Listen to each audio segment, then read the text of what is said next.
Part 9 की शुरुआत में दिखाते हैं कि आजियांग इस बात को लेकर सोचती रहती है कि क्या उसे वो ईमेल भेज देना चाहिए जिसमें ईना और जियोल के रिश्ते पर सवाल उठाए गए हैं। लेकिन तभी उसे एक कॉल आता है जिसमें पता चलता है कि एक आर्टिकल में ये दावा किया गया है कि सिबलिंग राइवलरी की वजह से जियोल को हेमो कंपनी से बाहर कर दिया गया है। तो वहीं जियोल को दिखाते हैं जो जल्दी जल्दी ईना के होटल रूम तक पहुँचता है, लेकिन वहाँ जाकर उसे पता चलता है कि ईना पहले ही वहाँ से जा चुकी है। इसी दौरान दिखाते हैं कि ईना और कीजुन बीच के किनारे बैठकर बात कर रहे होते हैं। ईना को अब भी यकीन नहीं हो रहा होता कि जैसे वो कीजुन के बारे में सोच रही थी और अपने दिल की बात छुपाने का पछतावा कर रही थी, तभी कीजुन उसके सामने आ गया। तो वहीं कीजुन भी अब एक फैसला कर लेता है। वो ठान लेता है कि चाहे कुछ भी करना पड़े लेकिन वो खुद को यूएस ट्रांसफर होने से जरूर रोकेगा। जहाँ एक तरफ ईना और कीजुन अब अपने रिश्ते की नई शुरुआत कर देते हैं, तो वहीं दूसरी तरफ जियोल उन्हें बीच पर हाथ पकड़कर साथ चलते हुए देख लेता है और ये सब देखकर उसका दिल टूट जाता है और वो खुद को शराब में डुबा देता है। अगली सुबह दिखाते हैं कि ज्यादा शराब पीने की वजह से जियोल एक जरूरी मीटिंग मिस कर देता है और इसी मौके का फायदा उठाकर संग्योल उसकी जगह मीटिंग संभाल लेता है। तो वहीं आजियांग को मीटिंग से बाहर निकाल दिया जाता है और ऊपर से जियोल भी उसकी कॉल्स को लगातार नजरअंदाज करता रहता है। तो वहीं दूसरी तरफ हेमो इंटरनेशनल के एक एम्प्लॉय मिन ताएवो को दिखाते हैं जो एक स्कूबा डाइविंग ट्रिप से घर वापस लौटता है, लेकिन उसकी पत्नी को उसके बार बार ऐसे ट्रिप्स पर जाने को लेकर शक होने लगता है क्योंकि उसे स्कूबा डाइविंग खास पसंद नहीं है, लेकिन अब वो ज्यादा ही उसमें इंटरेस्ट दिखा रहा है। इसलिए उसकी पत्नी को लगता है कि जरूर कुछ तो गड़बड़ है, इसलिए वो अपने सारे डाउट्स पीएम टीम के सामने रख देती है। फिर पीएम टीम इस मामले को ईना के सामने मीटिंग में उठाती है, जिसके बाद ईना खुद अगली ट्रिप में जाकर सच पता लगाने का फैसला करती है। लेकिन दूसरी तरफ कीजुन ने पहले से ही उनके लिए एक वीकेंड आउटिंग प्लान करके रखा होता है, जिसे ईना काम के चक्कर में पूरी तरह भूल जाती है। फिर भी थोड़ा मन मार कर कीजुन उसके साथ उस स्कूबा डाइविंग ट्रिप पर जाने के लिए तैयार हो जाता है। ट्रिप के दौरान ईना और कीजुन की नजर ताएवो और एक दूसरी ड्राइवर मिस हा पर पड़ती है। दोनों के बीच की नजदीकियां देखकर ऐसा लगने लगता है कि शायद उनका कोई अफेयर चल रहा है। अब सच्चाई पता लगाने के लिए कीजुन एक प्लान बनाता है और ताएवो का डाइविंग बडी बनने की रिक्वेस्ट करता है ताकि वो उस पर करीब से नजर रख सके। फिर जब दोनों पानी में उतरते हैं तो तभी कीजुन नोटिस करता है कि ताएवो बार बार मिस हा की वीडियो रिकॉर्डिंग कर रहा है और उनका शक लगभग तब सच साबित हो जाता है जब डाइव के दौरान ताएवो को अचानक पैनिक अटैक आ जाता है। इससे साफ पता चलता है कि वो कोई एक्सपीरियंस्ड डाइवर नहीं है। फिर कीजुन और ईना ये नतीजा निकालते हैं कि ताएवो सिर्फ मिसेस हा के करीब रहने के लिए जबरदस्ती इस डाइविंग क्लब में बना हुआ है, क्योंकि मिसेस हा एक बहुत एक्सपीरियंस्ड यानी सालों से डाइविंग करने वाली डाइवर है और ताएवो उससे काफी इम्प्रेस्ड है। तो वहीं दूसरी तरफ दिखाते हैं कि जियोल की आंख हॉस्पिटल में खुलती है। दरअसल आजियांग ने उसे क्लब में बेहोश हालत में पाया था और तुरंत हॉस्पिटल लेकर आई थी। डॉक्टर बताते हैं कि जियोल ने इतनी ज्यादा शराब पी ली थी कि उसकी जान तक जा सकती थी। अगर आजियांग उसे थोड़ी सी भी देर से हॉस्पिटल लाती तो शायद वो बच नहीं पाता। तो वहीं जियोल हॉस्पिटल रूम से बाहर निकलकर छत पर आ जाता है और रीना की उन बातों को याद कर रहा होता है जब उसने कहा था कि वो उसके पास वापस कभी नहीं आएगी। इसके बाद ताएवो के बॉस मिस्टर रियन को दिखाया जाता है जो स्कूबा ट्रिप बीच में ही छोड़कर चले जाता है और कहता है कि उसे डिनर के लिए जाना है। तो वहीं यहाँ सारे लोग पीछे रुककर साथ में डिनर करते हैं और जब मिसेस हा ताएवो को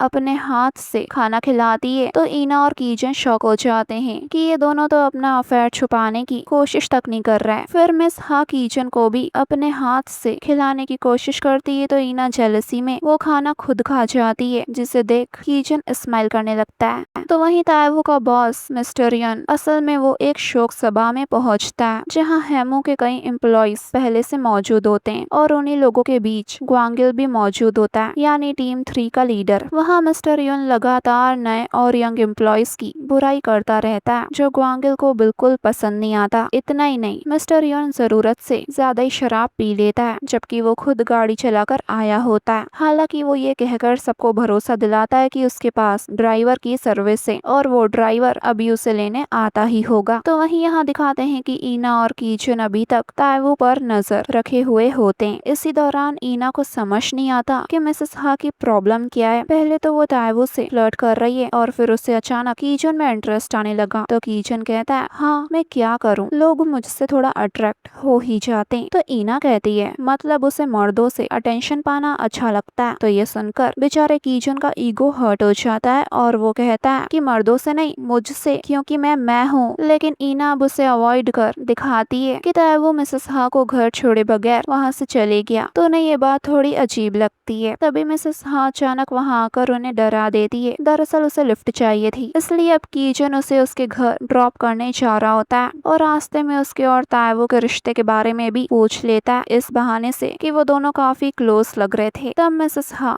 हंसते हुए बताती है कि अरे तुमने मुझे गलत समझ लिया, ताइवू और मैं सिर्फ कजिन्स हैं। और ये सुनकर ईना और कीचन दोनों ही शॉक हो जाते हैं, यानी कि ताइवू का अफेयर से कोई लेना देना नहीं है। फिर मिसेस हा कीचन से थोड़ा फ्लर्ट करने लग जाती है और बार बार उससे टच करती है। तो ईना से अब सहा नहीं जाता और वो बहाने से मिसेस हा को कीचन से दूर कर देती है। तो वहीं मिस्टर यून की बातें सुनकर या यूं कहो उसकी बुराई सुन के ग्वांगिल थक जाता है और वहाँ से निकल जाता है। लेकिन बाहर निकलते वक्त ग्वांगिल की नजर ताइवू पर पड़ती है और उसे समझ नहीं आता कि ये यहाँ क्या कर रहा है। लेकिन जब वहाँ मिस्टर यून आके उसे अपनी कार की चाबी देता है, तब पता चलता है कि मिस्टर यून जिस ड्राइवर की बात कर रहा था वो कोई और नहीं बल्कि ताइवू है। और ये देखकर ग्वांगिल तुरंत कीचन को कॉल कर देता है। फिर अगले सीन में दिखाते हैं कि ताइवू अपने बॉस को घर ड्रॉप करता है और तब असल सच्चाई सामने आती है। दरअसल ताइवू को उसके सुपीरियर के कहने पर स्कूबा डाइविंग टीम में शामिल होना पड़ा था, लेकिन मिस्टर यून लगातार उसे हर दूसरे वीकेंड अपने साथ ट्रिप पर जाने के लिए मजबूर करता रहा और ताइवू की फैमिली के साथ समय बिताने की उसकी हर रिक्वेस्ट को नजरअंदाज कर देता रहा। अब मिस्टर यून उसे प्रमोशन का लालच देकर दबाव बनाता है, क्योंकि ताइवू ही अपनी टीम में अकेला ऐसा है जिसे अब तक प्रमोशन नहीं मिला है। अब मिस्टर यून के जाने के तुरंत बाद वहाँ ग्वांगिल, ईना और कीचन पहुँचते हैं, जो अभी तक उन दोनों की सारी बातचीत सुन चुके थे। फिर वो तीनों एक कैफे आकर ताइवू से उसके मामले में बात करते हैं, लेकिन ताइवू खुलकर बात करने से हिचकिचाता है। उसे डर है कि अगर उसने वर्क प्लेस हरेसमेंट के बारे में सच बताया तो कहीं उसकी वाइफ को इस पूरे मामले का पता न चल जाए और घर में और परेशानी खड़ी न हो जाए। फिर घर जाते वक्त ईना और कीचन ये डिस्कस करते हैं कि ताइवू को मिस्टर यून से कैसे छुटकारा दिलाया जाए। फिर कीचन ईना को उसके घर ड्रॉप करता है, लेकिन वो उसे अपने अपार्टमेंट में रेमन खाने के बहाने बुला लेती है। ये सुनकर कीचन थोड़ा एक्साइटेड हो जाता है, लेकिन बाद में पता चलता है कि ईना का असल में कोई रोमांटिक प्लान नहीं था। वो सिर्फ चाहती है कि दोनों मिलकर पूरी रात बैठकर अगले दिन के लिए वर्क प्लेस हरेसमेंट पर एक प्रेजेंटेशन तैयार करें। और इसी के साथ वो उसे कप नूडल्स बनाकर पकड़ा देती है, लेकिन काम के चक्कर में वो उस बेचारे को वो भी खाने नहीं देती। फिर अगले दिन दिखाते हैं कि ईना सभी एम्प्लॉइज के सामने वर्क प्लेस हरेसमेंट पर एक बेहतरीन प्रेजेंटेशन देती है और साथ ही ताइवू के मामले में फाइनली फैसला उसके पक्ष में जाता है और बल्कि उसे यूएस में प्रमोशन मिल जाता है। साथ ही ताइवू बताता है कि उसे ये भी पता है कि ईना और कीचन डेट कर रहे हैं, क्योंकि डाइविंग के वक्त कीचन जिस तरह ईना को देखे जा रहा था वो उसी वक्त समझ गया था। वैसे वो कीचन की इस बात को सीक्रेट रखने का उससे वादा करता है। तो वहीं दूसरी तरफ मिस्टर यन को सजा झेलनी पड़ती है, क्योंकि वो काम छोड़कर बार बार स्कूबा डाइविंग ट्रिप्स पर जाता रहता था। इसके बाद दिखाते हैं कि अचानक जियोल की वाइफ अपने डैड के कहने पर वापस देश लौट आती है, क्योंकि उसके डैड को चिंता होती है कि कहीं इनहेरिटेंस और जियोल का बिगड़ता हुआ बिहेवियर किसी बड़े झगड़े में न बदल जाए। तो वहीं जियोल खुद भी पहले से ज्यादा लापरवाह और रेकलेस होता जा रहा है। जब उसकी वाइफ उसके ऐसे बिहेवियर पर उसका मजाक उड़ाती है तो जियोल उससे कुछ नहीं कहता है, बस सीधा डिवोर्स मांग लेता है। और ये सुनकर उसकी वाइफ पूरी तरह शॉक्ड रह जाती है और उसे समझ ही नहीं आता कि ये मेरे हस्बैंड को हो क्या गया है। और वो तुरंत किसी को कॉल करके कहती है कि वो पता लगा है कि जियोल आखिर इस तरह अजीब और बदले हुए तरीके से क्यों बिहेव कर रहा है। तो वहीं ऑफिस में ईना काम के बाद कीचन को मैसेज करके असली रेमन डेट के लिए घर बुलाती है और उसे एक विंक देकर वहाँ से चले जाती है। और ये देख कीचन बहुत एक्साइटेड हो जाता है, लेकिन उसी वक्त उसकी टीम सोचती है कि कीचन के हॉस्पिटल से डिस्चार्ज होने के बाद वो एक बार भी टीम डिनर के लिए नहीं गए हैं, तो आज चलते हैं। और टीम डिनर का सुनकर सब एक्साइटेड हो जाते हैं, लेकिन कीचन वो मना कर देता है कि उसे कुछ काम है तो वो नहीं चल पाएगा। तो ये सुनकर सबका मूड ऑफ हो जाता है। तो वहीं ईना और आजियांग एक लिफ्ट में मिल जाते हैं। आजियांग उसे ताना मारती है कि उसे बड़ा मजा आ रहा होगा ना कि दो लड़के उसके पीछे भाग रहे हैं। तो ईना पूछती है कि तुम किस लड़के के लिए अपसेट हो। तो आजियांग कहती है अगर बता दूंगी तो क्या तुम उसमें से मुझे एक दे दोगी? वैसे तुम कीचन को अपने पास रख सकती हो, क्योंकि तुम दोनों का रिश्ता यूं भी आगे चलने वाला तो है नहीं, क्योंकि वो इसी तरह डेट करता है। तो ये सुनकर ईना कहती है, अगर मैं जियोल पे गिव अप कर दूं तो तुम्हें क्या लगता है वो तुम्हारे पास आएगा? मैं समझ सकती हूँ तुम अपसेट हो, लेकिन तुम्हें अपनी जुबान संभाल कर रखनी चाहिए, क्योंकि मैं यहाँ तुम्हारी सीनियर हूँ। ये कहकर चले जाती है। तो वहीं कीचन कुछ देर के लिए अपनी टीम को खुश करने के लिए टीम डिनर पर आ ही जाता है और ईना को मैसेज करके सारी सिचुएशन बताता है और कहता है कि मुझे आने में थोड़ा टाइम लगेगा, और ईना भी उसकी सिचुएशन समझती है। लेकिन दिक्कत ये होती है कि पूरी टीम कीचन को बाहर इतना रोक लेती है और अपने साथ रखती है कि वो वहाँ से बेचारा निकल ही नहीं पाता और ईना तक पहुँचने में उसे बहुत देर हो जाती है। तो वहीं इसी दौरान ईना अपना घर बहुत ज्यादा ही साफ कर लेती है और तैयार वगैरह होके उसके आने का वेट करती रहती है। और जैसे घर की डोर बेल बजती है तो ईना खुश हो जाती है कि कीचन आया होगा, लेकिन उसकी जगह दिखाते हैं कि जियोल आया होता है। तो वहीं ये लोग कीचन को छोड़ ही नहीं रहे होते, तो बेचारे को अपनी जान उनसे छुड़वाने के लिए भागना पड़ जाता है।